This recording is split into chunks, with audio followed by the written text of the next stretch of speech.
हर हर महादेव, जय श्री शंकर। भगवान भोलेनाथ आप सभी की मनोकामना पूर्ण करें। भगवान भोलेनाथ के स्वरूप हनुमान जी की 4 कथाएं आज मैं आपको सुनाने जा रही हूँ।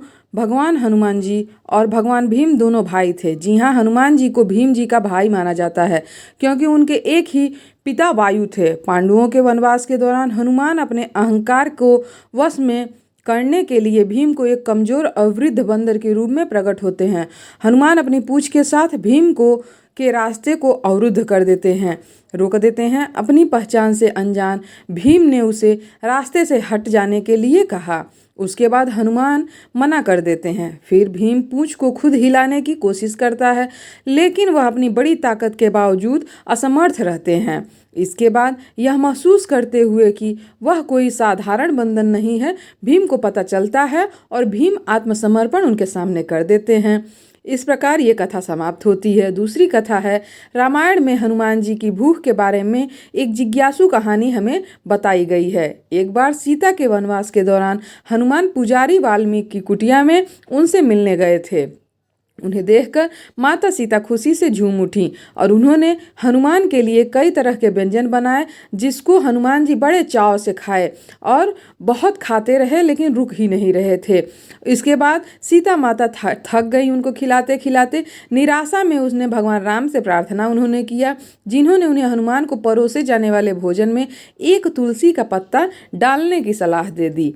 क्योंकि भगवान राम को तुलसी जी का पत्ता चढ़ाया जाता है, अर्पित किया जाता है, और हनुमान राम के प्रबल भक्त और अनुयायी थे।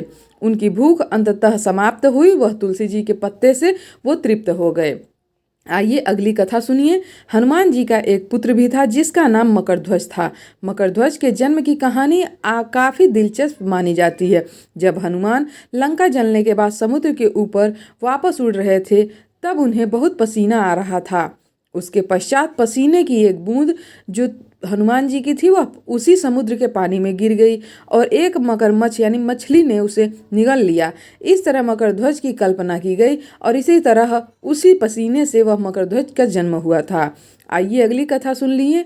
हनुमान अपनी वानर सेना के साथ गुफा के अंदर प्रवेश द्वार के पहरेदार थे, जहाँ वैष्णो देवी गुफा के बाहर आने से पहले 9 महीने तक ध्यान कर रही थीं। बाण गंगा नामक एक धारा है। बाण का शब्द अर्थ है एक तीर। वह तीर से ही वहाँ पे जल की धारा उत्पन्न हुई थी, जहाँ देवी ने अपने तीर का इस्तेमाल कर पहाड़ी से पानी की एक धारा निकालने के लिए किया था। जब वह प्यासा हो गया तो हनुमान जी की प्यास बुझाने के लिए माता जी ने यह किया था।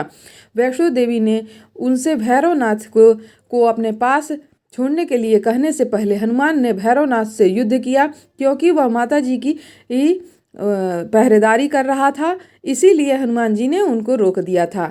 राम की मृत्यु नहीं होगी, क्योंकि हनुमान यम मृत्यु के देवता को राम पर दावा करने के लिए अयोध्या में प्रवेश नहीं करने देंगे। हनुमान का ध्यान हटाने के लिए स्वयं राम ने फर्श से एक दरार के माध्यम से अपनी अंगूठी गिरा दी और हनुमान से उसे वापस लाने के कहा। रास्ते में हनुमान नागों की भूमि पर पहुंच गए, यानी पाताल लोक तक, और राम की अंगूठी की खोज के लिए अपने राजा की सहायता मांगी। नागों की राजे की सहायता मांगी। राजा ने हनुमान को छल्लों से भरी एक तिजोरी दिखाई जो सभी राम की थी। उन्होंने हनुमान से कहा, जब समय के चक्र में जब एक राम को मरना होता है तो वह दरार के नीचे एक अंगूठी गिरा देते हैं, ताकि एक हनुमान को उसके पहरे से हटा दिया जा सके। दास को पकड़कर और गहरे दुखी होकर हनुमान जी वापस पृथ्वी पे लौट आए, जब राम जी इस धरती से अपनी लीला समाप्त करके जा चुके थे।